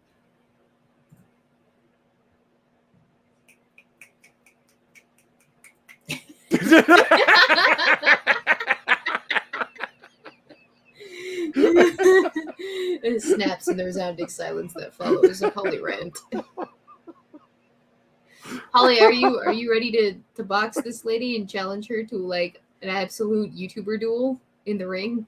Well, do you understand what I mean when I think I want to like this article is probably the most pompous of the criticisms of True Detective, right? But it is certainly not the only one by a long shot. Even Andy Samberg took hard shots at it when he hosted whatever the fuck award show because he had seen the one episode the night before and he's like, this doesn't have Woody Harrelson or Matthew McConaughey in it. It doesn't happen in Louisiana. I don't like it. Okay, Andy, you're a funny guy. You absolutely are. I like your comedy, right? But I'm going to introduce you to a term. It's called anthology. And the series was introduced as an anthology series. Every season will be completely different. Only the themes will remain the same. That's what an anthology is. Seasons 1, 2, and 3 of True Detective all have completely different characters, different settings. The only thing that remains consistent is the theme of as corrupted burnout detectives trying to find their way through a gritty world of complex people that are prone to lying and self-deception. Noir, in other words.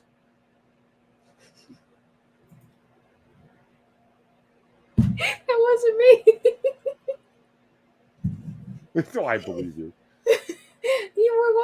You could see my face. I wasn't making any burping faces. Swear to God. No burping faces. I love it. You can't prove it. Sorry. So you were saying Mulan. But no, I mean that was my whole point.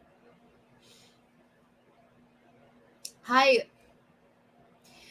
The concept of there are only 19 actual stories that you can tell, and then everything else is a variation based off of those 19 stories. I wouldn't say they're stories, but they're story tropes, like the story of the romance, or the story of the betrayal, or the story of the war, or the et cetera, et cetera, et cetera. That has always interested me. It's always fascinated me that you could essentially boil every single story that we've ever told from start to now, the start of time to now, you boil it down to one of 19. I don't even know. Is it 19? But X number of tropes in terms of this is that story. I just find it fascinating. Yeah. Or the hero's quest. That's another one, I'm pretty sure. Yeah. But the science of storytelling has always greatly fascinated me, and getting it to the point where like you can break it down into like little tiny pieces and bite-sized tidbits of thing, group dynamics that play into the storytelling and what makes it work versus what doesn't make it work, and studying these aspects of storytelling, I feel like as a person who's trying to tell stories, I get better each and every time. I learn something new about storytelling itself. I get better at telling stories, and that improves my writing, and that improves the interest that other people may gather from reading the story that I'm trying to produce. And I think modern day writers have not done all of the important research that they might have needed to in order to tell a decent story. Like, I'm not just talking about everything's a reboot nowadays of something that was already done. No, I'm talking about story tropes. Yeah.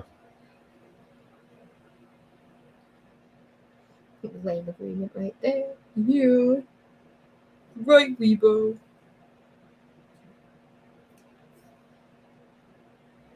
I wanted to touch on it because you brought it up, Polly, and now you don't want to say anything about it. What?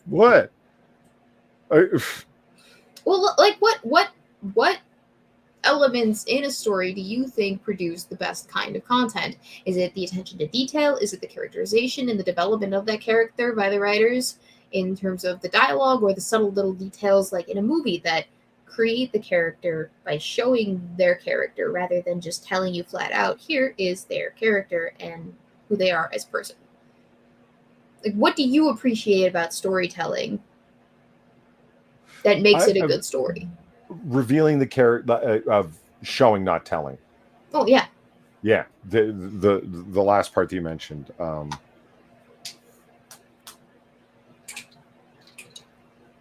I like characters being revealed, like when you can say out loud, like, "Oh goddamn, that was a great line," because you learned something about the character from the way they reacted to something.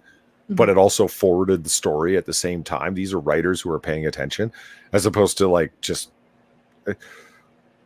somebody saying to them, "Come on, you're a homicide detective in the 14th precinct of Chicago where all this crime happens. You should absolutely know. After all, you were involved with that case last year that involves this person, were you not?"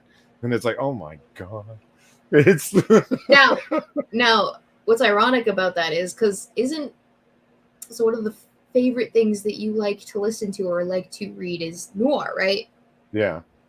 And a lot of noir is just that detective person narrating what's going on in their head and what's going on in the story up until that point that they understand, with like the smooth jazz undertone and the rainy desk bourbon drinking, clanking glasses, and they're just narrating like Rorschach style and Watchmen what's going on in their own perspective. That's telling rather than showing, because they're literally narrating what's happening, but from their own perspective. How do you contend with that? Well, explain yourself, Polly. Well, fair enough. Because usually when it's happening in real time. Mm-hmm. So like the detective is like, yeah, they're explaining what's going on, but they're explaining what's going on in like moment by moment. Like, I walked into the room, this thing happened. It's always told from the first person limited perspective. Mm-hmm. It's not the first person omniscient perspective where they already know everything that's going on. They don't know who's lying to them. And everyone's always lying to them. You know what I mean? Like, mm-hmm. Like if we're talking about like the detective fiction aspect. So they're like, I'm not certain if this person is lying or not, or they'll take them at their word. And then when they told me this, it turns out that bastard was a blah, blah, blah, blah. And it's like, you're along for the ride with them. So it's not, yes, you're being told, but it's happening in real time. So it's not the same thing as having story laid out for you. Script writers actually call it laying the pipe. And I don't know where that phrase comes from. I know, right? Where it's an intense. At least it's not laying cable. I was just saying. Yeah, it's like this very different things, Chad. Yeah, laying the pipe is an exposition dump, where something is being explained like boom, here's a whole bunch of shit for you to understand what we're doing, where we're at, what's going on in the world, and why we need to accomplish it. And it all happens in a short amount of time. It's an exposition dump. And it's not easily done well. I remember watching Back to the Future, and they said one of the best guys ever at exposition dumps is Christopher Lloyd playing Doc Brown, because he does exposition dumps every 5 seconds in those movies just to explain what's going on. It's like, no, Marty, you don't understand. And he actually turns over a blackboard in in part 2, in True Detective 2, in Back to the Future part 2, and starts drawing with chalk on the board to explain how the different timelines are working and stuff. Like, talk about an exposition dump. And they're saying nobody could do it quite like Christopher Lloyd playing quirky Doc Brown, because somehow it comes across as entertaining and you get caught up in the idea because you as the audience are along for the ride with Marty. Well, it's not being explained to you, it's being explained to Marty, but because of that, you understand as well. And if another actor tried doing what Christopher Lloyd did, it would come across as almost like pause for intermission, and then the writer or the director would come on the screen and go, now what's going on here, audience, is that see, Biff has stolen the sports almanac. Now, oh no, he went back to 1955 and gave it to himself, you see. But instead they get Doc Brown to do it, and he does it in this way, and I'm like, yeah. Well, I think that's a twofold. Like, one, he's narrating, basically. He's just dumping all over with exposition. But he's doing it in such a way that it characterizes him. So it's a twofold, a double-pronged fork or whatever. It achieves two things. One, you're learning about why a thing is important to plot, but you're also getting it reinforced in you, the type of person that Doc is, his character. Like, he's a very smart man, can understand a lot of complex shenanigans, and he does it so well. Entertaining, as you said. Yeah. Austin Powers had a character actually called Basil Exposition.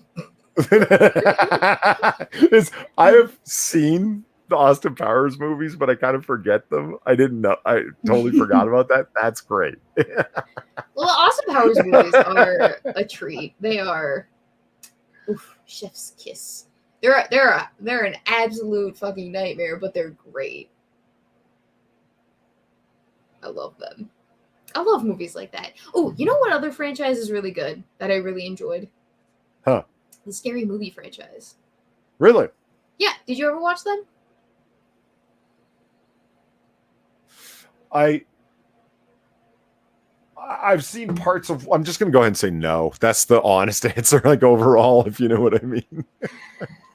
Okay, well, I guess we're going to watch the Scary Movie at some point. Oh, the damn first it. one, at least. I just looked at my... hold on. Words. English. This probably have to go. Wheels are turning. No, hold on. I just looked at my Streamlabs, and I from a while back. Apologies for that. Server 21. Thank you for the $3. I'll tell you about awful editing.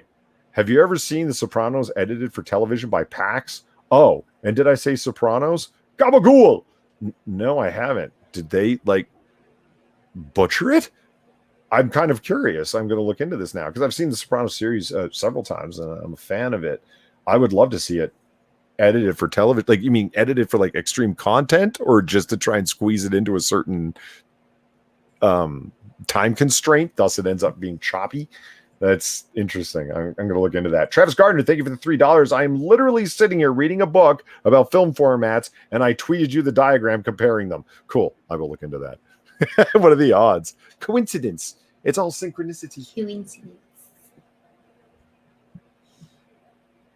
I'm looking at the chat right now.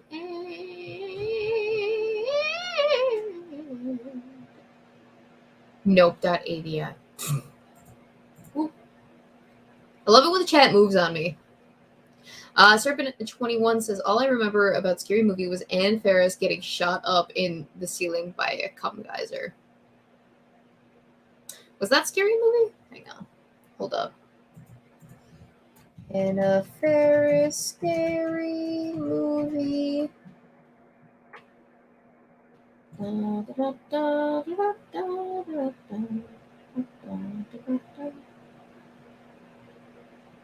have to rewatch it because now I can't remember. But yeah, it's always a good time. Scary movie franchise is a parody of the scary movie genre, basically. It takes all of the tropes with scary movies and it makes them into a gigantic laughingstock while still being reasonably scary. Also, the twist ending was interesting, I thought, personally. Unless I'm not talking about the movie that I think I'm talking about, which I think I'm talking about the movie that I think I'm talking about. But, one can never be too certain. Meta. Make everything Trump again. Yes, I heard 4chan was trying to do that. Incredible threat. Indeed. They will watch you in a VR world, says Dave Dodge. Don't subscribe to Meta. Yeah, no, I don't like the idea of living in a fake universe. Is that so bad? Cannot want to do that. Polly, did you die again? I can't hear you. If you were talking, I cannot hear you. No, I'm ready. I'm listening to you. But Weebo, I'm interested in you. Okay, so I'm looking at your gestures and your facial expressions. It's a cornucopia of expression. Well, so yes, because I will not apologize for getting engrossed. All right. Thank you. Should I take that as a compliment? I feel yes. Maybe yes. Okay, I will. Fine. Good. Dandy. Let's move on. So, Polly, when did you stop trick or treating as a kid? My memory is pretty fragmentary before 20, so I really, yeah. People say I remember my 6th grade teacher when she told me, and I was like, "You remember the 6th grade? Like at all?" I don't. Yeah, I remember like bits and pieces, this and that. Polly, she has a boyfriend. I'm fucking very well aware, Simon Wilkins. Yeah, he's burping all over. Yeah, right. Off camera. Jesus.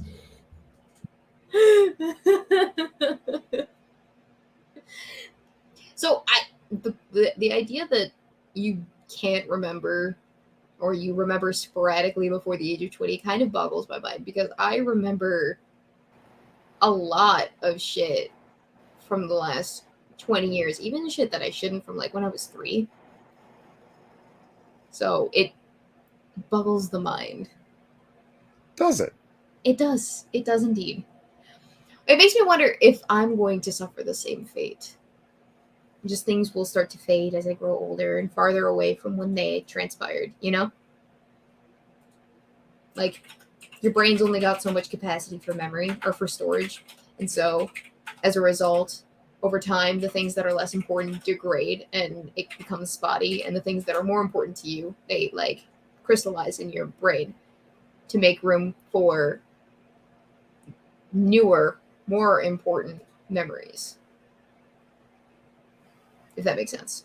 It does. Okay.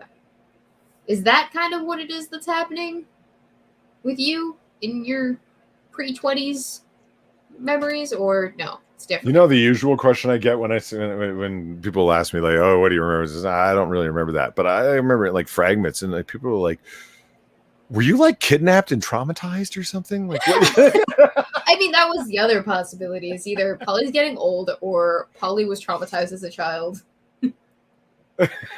Or Polly has brain damage. One of those 3 things. Pick and choose your poison. or Polly is a unique, eccentric individual, and there are all sorts of multifaceted ways that his mind works. Let's go with that one. I like that one. Okay. All right. So as you ingest more knowledge and intellect, you have no use for those early childhood memories, and as such, they just disappear into the ether because they need to make room for other interesting factoids, such as how to make Possibly. mushroom ketchup. What? Don't call me out on my interest in colonial cooking. What the hell? I'm not calling you out. I'm just using it as an example of a thing that probably took the place of a cherished childhood memory.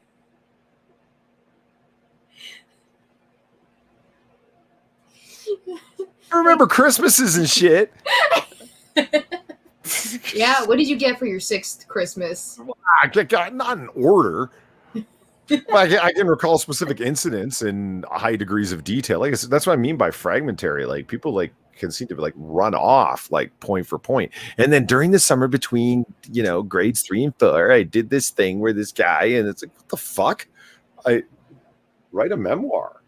Oldman Enfield. What can I say? We need this space to remember how to disassemble rifles. Fair. Fair enough. I get it. I get it. Otters are awesome. Very delicious. Speaking of exotic meats, I have been meaning to purchase some exotic meats. And I haven't done that yet. I've been meaning to do it for the last 4 years, and I keep putting it off. It's like all of the other lesser important things in my life that I keep putting off indefinitely because they're not as important as getting the laundry done this week, But I have been meaning to do it, and I want to do it. So I have to ask, Polly, if you were to eat exotic meat, what would that meat be? If I had to eat an exotic meat, what would that be? Mm-hmm. Oh, well, Zombie Teddy just mentioned kangaroo. I'd like to try that. I've heard it's a lot like moose in the sense that it's a dark red meat. And I'm like, okay, that's interesting. Like very dark red meat as opposed to beef, which is just, I've had alligator and loved it. I had eel and loved it. So something along those lines. I've heard shark is good. Yeah. Never had it.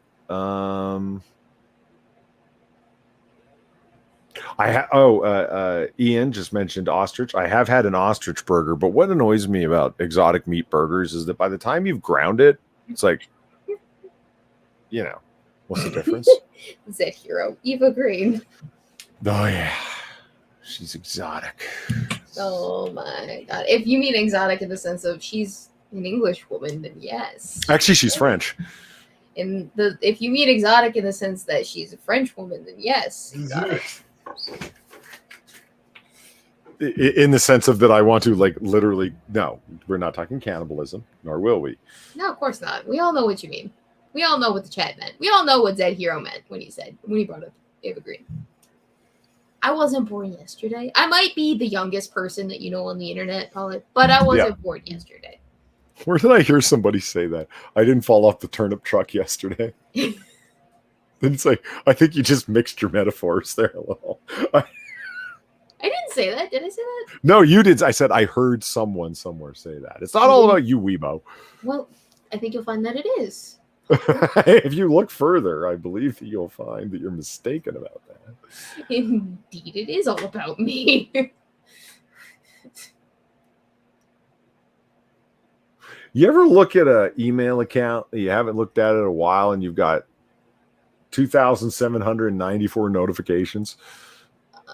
No, because I'm obsessive about checking my email on all of my 6 email accounts.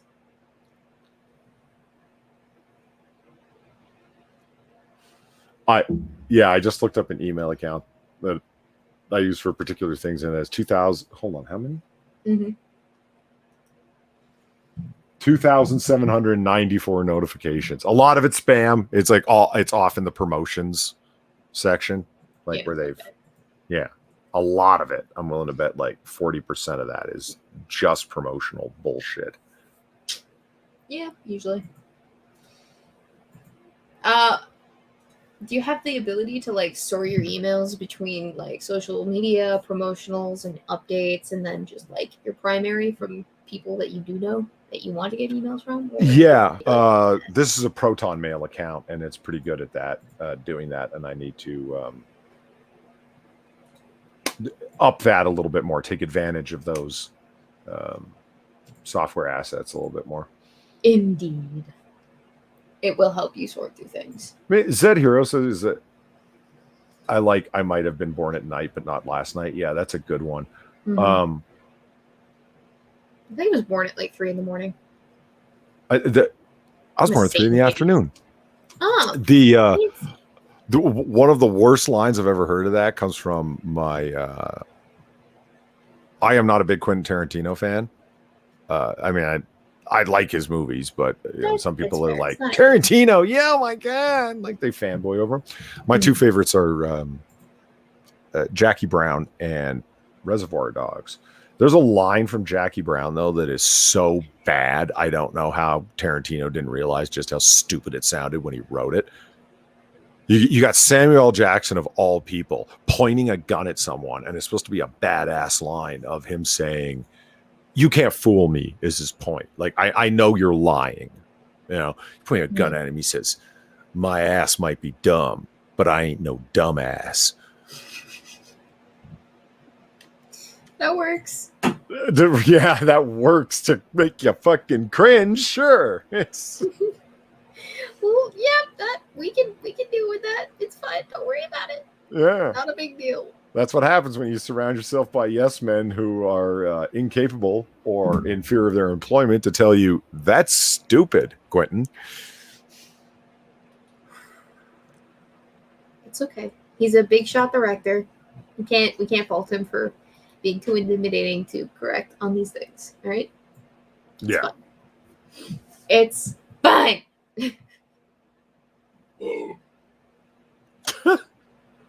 He's so gassy. I don't know why. I feed him chicken. There should be no reason. No reason. It's no reason whatsoever. What did you eat today? It gets stuck in everything. What did you eat today that made you so gassy? Exactly. Chicken doesn't make you gassy. And beer. Okay, that would do it. Chicken and beer. That's Chicken a great album. and beer. Yeah, it was a great album.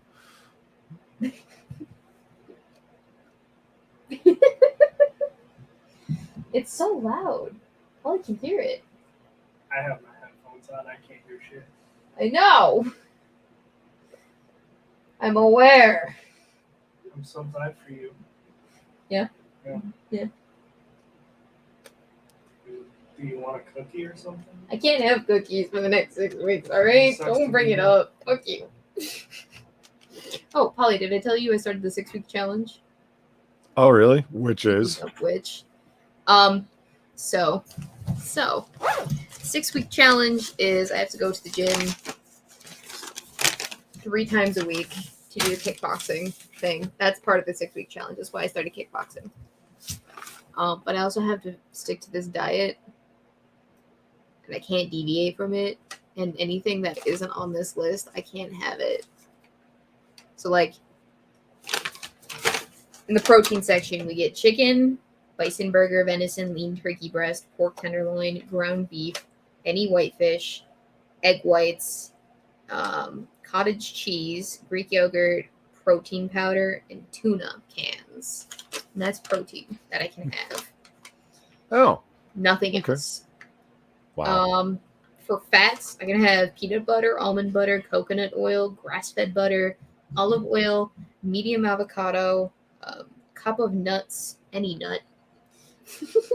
Let it go. Move on. Move on. And cooking oil.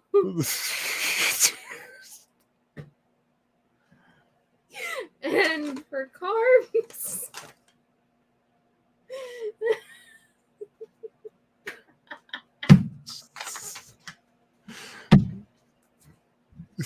Okay, in the meantime, thank you, Lion Patriot, for the $5. An update to the turnip truck thing. I didn't just get dial-up yesterday. Yeah, that works. okay, I'm composed now. So for carbs, Jesus Christ, woman. for carbs, I can have sweet potatoes, red potatoes, beans, or legumes. Legumes. Legumes. You know cooked what? Rice. What? What? Sweet potato French fries used to be fucking everywhere like a hot minute ago. Like at restaurants and whatnot. What happened to that? I love sweet potato French fries. I don't know. COVID happened. They took away our sweet potatoes. You don't know what they took from us. Pieces of our souls. No. I have sweet potato French fries in my fridge, so I can Do eat you? those, right? We Right. should talk about this diet afterwards. I want to hear more about this thing and where you. I want to hear more about this thing. I think I think I need to lose 5 pounds. Yeah. Yeah. You want to do it with me? No, not what you just named, but I want some of the. No, I'm not touching that with a 10-foot pole, but I support you, Weebo. Well, no, see, here's the thing. So I'm 6'2", 205. No, 210. Mhm. So I think I could. Yeah, and people are like, well, what do you have in mind? One belt buckle size. That's it. Like, notch rather. One belt buckle notch. That's fair. Belt notch. I don't think it's even. I don't have a buckle. But okay, you understand what I'm saying. No, I understand. Yes, I gather. I'm there. Wow. That's the aim. And the thing that is the major stumbling block for me is food, because I eat like a bachelor, because, well, I'm a bachelor. You're right. And so it's like, oh yeah, 2 mini frozen pizzas. And there are more days than I care to admit that I do not have a very large appetite just by, I don't know, nature or whatever the fuck you want to call it. There are at least a couple of times a week where I lay down to go to bed or try to go to sleep. And I'm like, oh, fuck, I haven't eaten today. Jesus Christ, I got to get up and make a sandwich or something. I just, the worst fucking eating habits ever. And it's like, well, I'm not hungry. Why? Well, because I just had a Pepsi and a bag of chips. And I mean like one of them big fucking bags of chips. And like that was dinner, because like I just filled up on all that sugar and fat and salt, which is good, but not nutritious. Yeah. So in other words, my biggest stumbling block is a lack of imagination, education, and cooking motivation.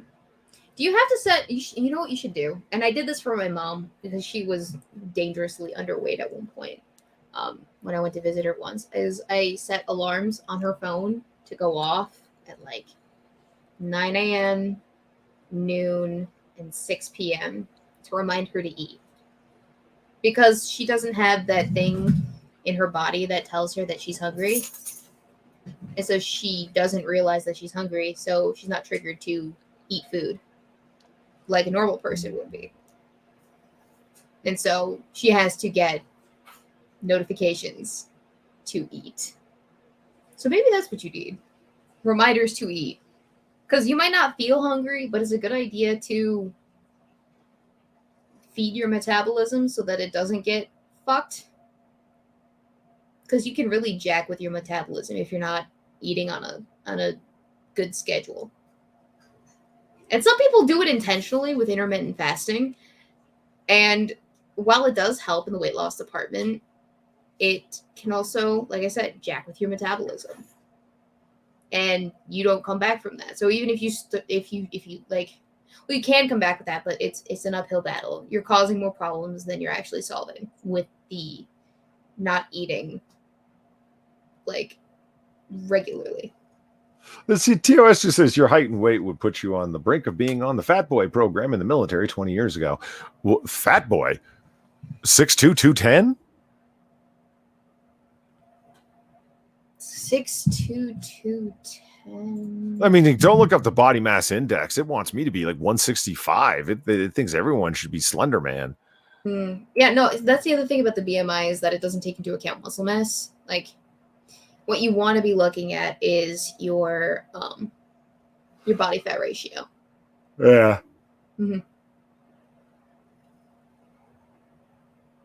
So I think for someone of my size, a 23-year-old. And BG's, you forgot about alcohol. If you cut back, you could lose a couple of pounds. Just, no. No.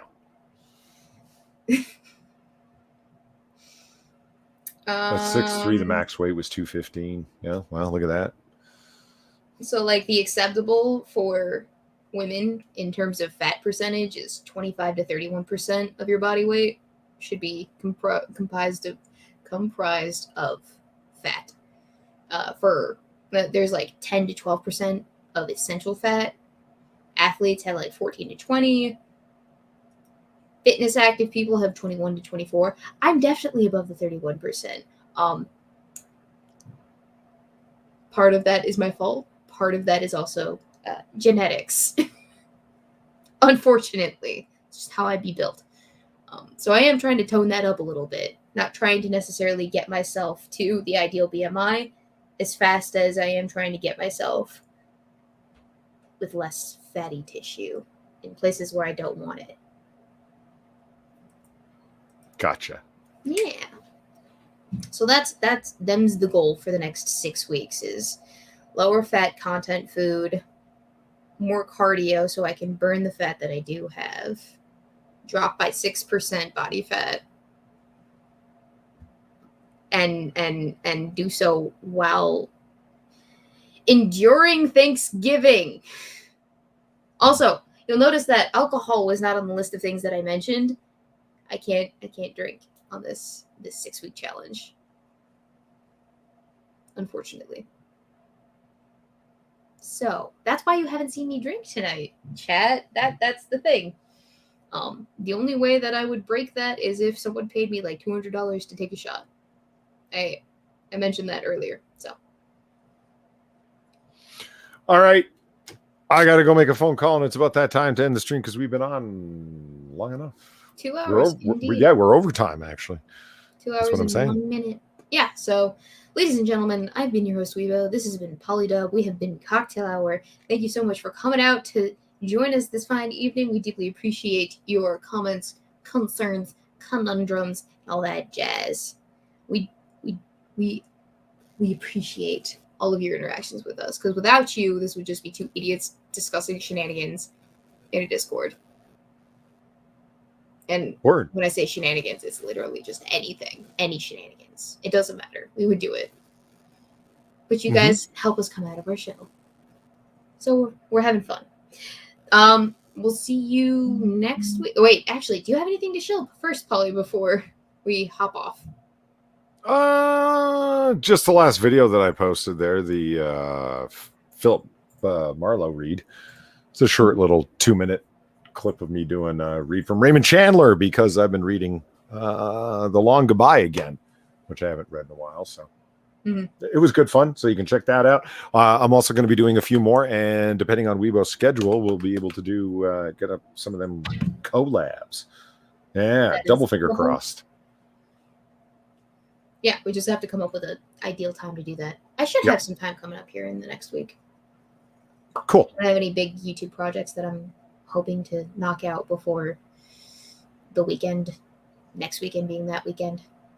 I can take a little bit of a break, all right? It's fine.